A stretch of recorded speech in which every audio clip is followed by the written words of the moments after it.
Bonjour, bienvenue sur RJL, bienvenue dans Klezmer Attitude. Edmond au micro, une émission de musique supplémentaire cette semaine consacrée, cette semaine encore, au Festival international des musiques juives qui se déroule du 10 au 24 novembre à l'Espace Hillel, avec beaucoup de concerts qui sont consacrés essentiellement à la musique klezmer. Il y a des concerts, il y a une masterclass, et il y a un conte musical, il y a vraiment de quoi satisfaire toutes ces envies de musique. Et on va présenter aujourd'hui le concert du 10 novembre, le concert de samedi soir à 21h. Et j'ai la chance d'avoir Marine Goldwasser. Bonjour Marine. Bonjour. Donc Marine représente le groupe Mishmash, le petit Mishmash, et qui vient donc jouer samedi soir à 21h à l'Espace Hillel. Et on va parler un petit peu de tout ça, on va parler un petit peu de ce groupe. Donc le groupe Mishmash, il est né comment ? Alors le Mishmash, il est né il y a tout juste 2 ans. Moi j'étais de retour d'un long voyage en Roumanie, de recherche autour des répertoires traditionnels, klezmer et autres. Et voilà, en revenant de Bucarest, j'étais hyper motivée et puis j'ai regroupé ces 2 musiciens que j'aime beaucoup. Et puis on a commencé à travailler, à jouer, à croiser un peu nos répertoires. On a chacun des répertoires et des cultures différentes parce que moi je suis plutôt spécialisée dans la musique klezmer. C'est la musique qui m'est le plus qui est un peu mon héritage, qui m'est le plus naturel. Et Adrian, lui, il est originaire de Bucarest, il vient d'une famille de musiciens tziganes. Et Adrian, lui, il vient de République de Moldavie, donc c'est l'ancienne Bessarabie. Enfin, voilà, aujourd'hui c'était rattaché à l'URSS, quoi, jusqu'à la fin de l'URSS. Et maintenant, c'est ce petit État qui se trouve à l'est de la Roumanie, qui a une culture aussi de musique traditionnelle très forte. Et voilà, on a commencé à croiser tout ça, à faire des recherches sur les répertoires anciens, sur les différentes cultures musicales de ces régions. Et petit à petit, ça a pris forme et on est devenu le petit Mishmash. Voilà, alors il y a une clarinette, flûte, des instruments avant, un accordéon et un cymbalum. Mm-hmm. Voilà, et ça se marie de façon traditionnelle ou bien c'est une composition un peu exotique ? Les instruments sont des instruments qui sont très présents dans les musiques traditionnelles, ça c'est sûr. Mais c'est quand même une composition qui est assez originale parce qu'en général, dans les taraf, les orchestres traditionnels roumains par exemple, ou dans les kapelles, les orchestres klezmer d'Europe de l'Est, il y a traditionnellement au moins une contrebasse ou un violoncelle. Et puis voilà, il y a souvent plus d'instruments. Donc là, en fait, on n'a pas vraiment le rôle de basse. Il est partagé entre nous 3. Et puis les instruments sortent aussi de leur fonctionnalité traditionnelle. C'est-à-dire que chaque instrument peut aussi devenir un instrument soliste, un instrument mélodiste, un instrument d'accompagnement. Donc finalement, c'est pas tellement traditionnel que ça.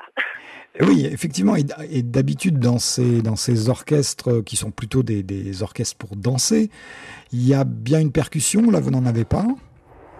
Voilà, là il n'y a pas de percussion. Disons que le cymbalum est une percussion.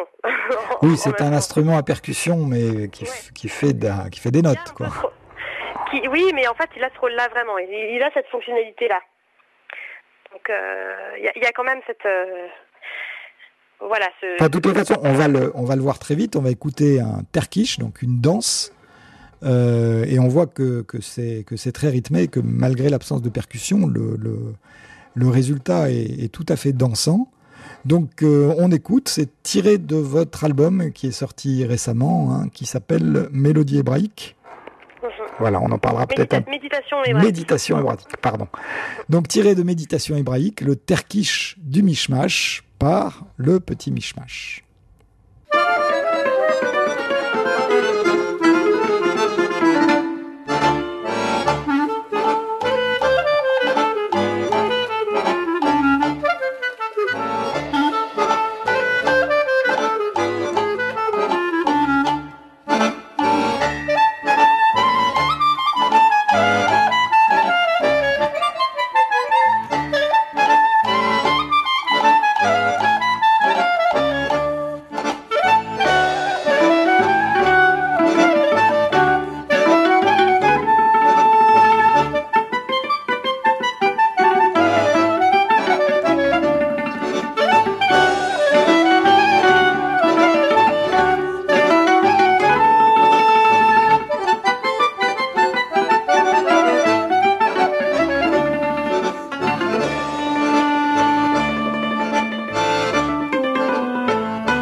Voilà, un terkish, hein, donc une danse, c'est une danse klezmer, on peut le dire, interprétée par le groupe Mishmash, qui vient, donc je le rappelle, qui vient jouer à l'Espace Hillel samedi soir 10 novembre à 21h.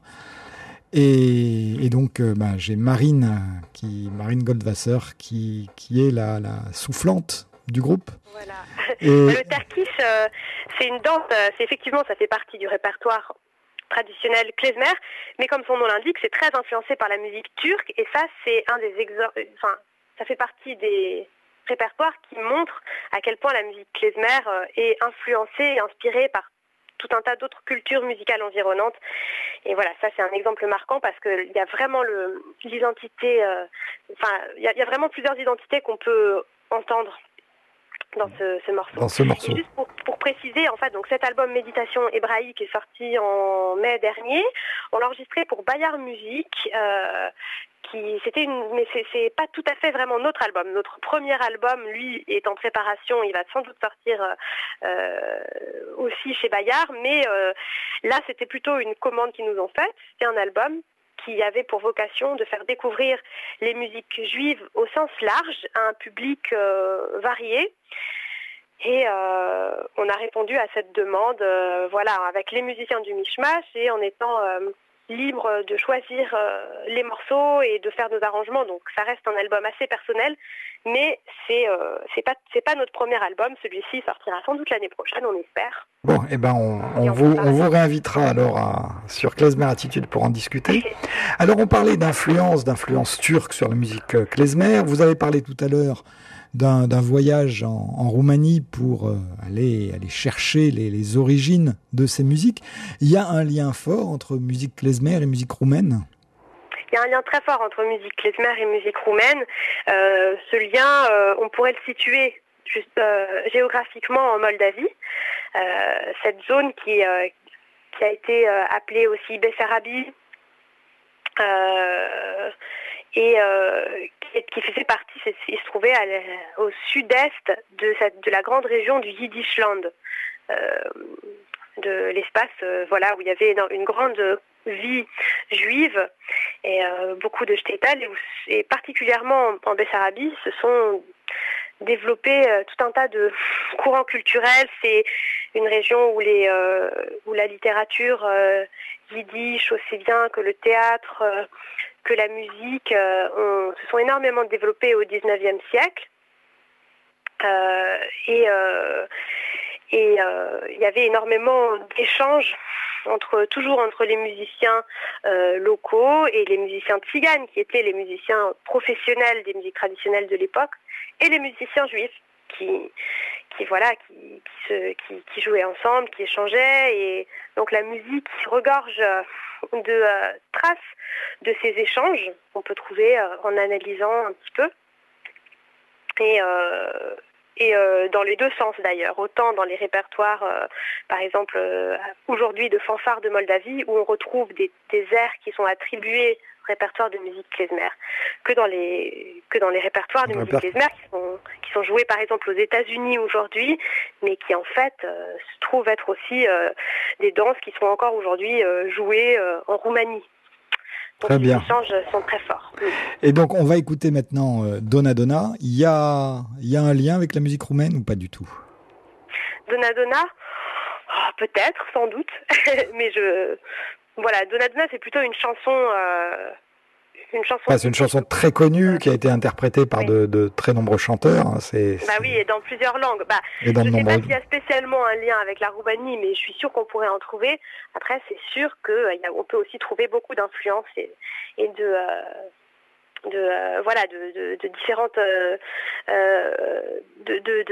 différentes identités dans cette chanson. Alors on va l'écouter. Alors moi la spécificité que j'ai vue, c'est que le thème il est donné à la flûte et que c'est pas très souvent qu'on l'entend. Donc on écoute Donna Donna par le petit Mishmash.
vous avez reconnu Donna Donna, hein, une version différente du groupe Mishmash. Donc je le répète, il sera là samedi soir 10 novembre à 21h à l'Espace Hillel. Il est encore temps pour vous de prendre vos places. www.espacehillel.com. Alors, vous venez donc, je viens de le dire, le 10 novembre à l'Espace Hillel pour un concert. Et puis, vous serez là également le 11 novembre parce que vous proposez un atelier ou une masterclass avec des musiciens amateurs autour de ces musiques. Donc, c'est dimanche 11 novembre de 10h à 16h. Qu'est-ce que vous allez leur faire travailler ? Je pense qu'on va apprendre un ou deux morceaux. On va peut-être aussi passer un peu par la voix pour chanter un nigun, et puis un nigun qui sera après transformé en chosidol. Le chosidol qui est une danse, pareil, du répertoire klezmer qui est assez emblématique. Voilà, on va apprendre des morceaux, et puis après, ce qu'on va faire, c'est qu'on va travailler sur le style, donc l'ornementation, le phrasé, apprendre un petit peu tous ces détails qu'on peut pas vraiment écrire, qu'on trouve pas sur une partition et qui font la spécificité, enfin qui font vraiment le caractère qui fait que ça va sonner klezmer, que ça va sonner tzigane, que ça va sonner. Les ornementations sont différentes dans un style klezmer ou dans un style tzigane ? Oui, elles sont vraiment différentes, mais en même temps, elles sont très proches. C'est vraiment, en fait, ça se joue sur des détails, les différences, mais des détails qui font que ça sonne totalement de façon différente. C'est comme ça qu'on reconnaît un morceau klezmer plutôt qu'un morceau de tzigane. Ouais, c'est souvent le style qui change. Donc s'il y a des musiciens amateurs qui écoutent l'émission, il est encore temps, il reste encore quelques places pour cet atelier, dimanche 11 novembre de 10h à 16h. Pareil pour vous inscrire. Pardon, il y aura aussi une initiation au cymbalum, surtout ça, il faut le préciser parce que c'est quand même assez rare et c'est quand même un instrument extraordinaire. Absolument. Mihai est très pédagogue, donc pour c'est vraiment une occasion. Pour les auditeurs qui ne connaîtraient pas, le cymbalum, c'est cette espèce de table avec des cordes qui sont tendues et puis qu'on frappe avec des maillets et qui donne... C'est un des ancêtres du piano. Voilà, un des ancêtres du piano ou du vibraphone, hein, ça ressemble plus dans sa pratique au vibraphone, mais c'est vraiment un instrument typique de cette région des Balkans. Donc voilà. On va écouter un troisième morceau, Orientalish Motive. 2 mots sur ce morceau, Marine ? Oui, ça c'est un morceau qui est très intéressant parce que justement, cette même mélodie existe dans différents contextes. Donc c'est une danse klezmer et une mélodie très connue de ce répertoire-là. Mais en fait, il s'agit aussi d'une chanson roumaine qui raconte l'histoire d'une aubergiste. Et du coup, il existe différentes versions de ce morceau dans nos archives qui portent des noms différents. Bessarabian Ora, Orientalish Motiv sont les archives juives, klezmer. Et on a la chanson Tchedor, qu'on appelle aussi la Cholpani, qui est la version chantée en Roumanie. Voilà, si vous allez sans doute reconnaître cet Orientalish Motive, le groupe Mishmash.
Voilà, donc c'est le groupe Mishmash, donc Marine Goldwasser qui est avec nous encore pour quelques minutes pour terminer cette émission. Donc je répète, le concert samedi soir 10 novembre à 21h à l'Espace Hillel. Le lendemain, l'atelier sur les musiques klezmer et roumaines de 10h à 16h également à l'Espace Hillel. On va écouter un dernier morceau, Morenica. Alors c'est un air plutôt oriental. Moi, je l'ai entendu la première fois, je l'ai entendu quand j'étais tout jeune, en Israël, chanté par Shlomo Bar. Ça a été votre source d'inspiration? Non, moi, la source d'inspiration, c'est la version de Mor Karbassi, qui est une version en hébreu. Mais c'est un chant ladino, en fait. C'est le répertoire judéo-espagnol de chansons que, du coup, on retrouve pareil dans plein de pays, sous plein de formes différentes. Donc voilà, on a écouté différentes versions et puis on a fait la nôtre, librement inspirée par tout ça et puis par nos propres envies, nos propres idées d'arrangement. Voilà, c'est ça la vie d'un groupe. Alors, juste Marine, et pour terminer, qu'est-ce que vous diriez à nos auditeurs pour les inciter à venir vous écouter samedi soir, donc samedi prochain, 10 novembre à 21h? Je vous recommande de venir parce que déjà c'est un projet qui me tient beaucoup à cœur, bien sûr, que je pense que c'est un très beau spectacle. C'est un spectacle qui est riche au niveau d'un point de vue des répertoires qui sont joués. Vous allez entendre plein de choses différentes. Ce ne sera pas juste de la musique klezmer ou juste de la musique tzigane. Il y a plein d'influences différentes, de surprises. On ne sait jamais si un bout de concerto de musique baroque peut jaillir d'un arrangement ou des choses complètement inattendues, des surprises, du chant. On s'amuse pas mal dans le mishmash musicalement au niveau des arrangements. Et puis aussi, c'est un spectacle qui est assez interactif. Enfin, voilà, disons qu'il y a pas mal de prises de parole. Le public peut être sollicité pour participer aussi activement. Donc voilà, c'est pas juste un concert où on reste assis dans le noir du début jusqu'à la fin. C'est vraiment un moment qui est partagé, qui est convivial. Et puis on essaye aussi de vraiment transmettre des choses autour de ces répertoires et de ces cultures qu'on défend. On essaye vraiment de raconter d'où ça vient. C'est tout ce qu'on aime. C'est tout ce qu'on aime dans Klezmer Attitude et puis dans ce festival des musiques juives, cet échange avec le public. Donc, ne ratez pas ça parce que ça n'est là qu'une fois par an. Donc, profitez-en. Merci beaucoup, Marine. À samedi. Avec plaisir. Et pour nos auditeurs, à la semaine prochaine.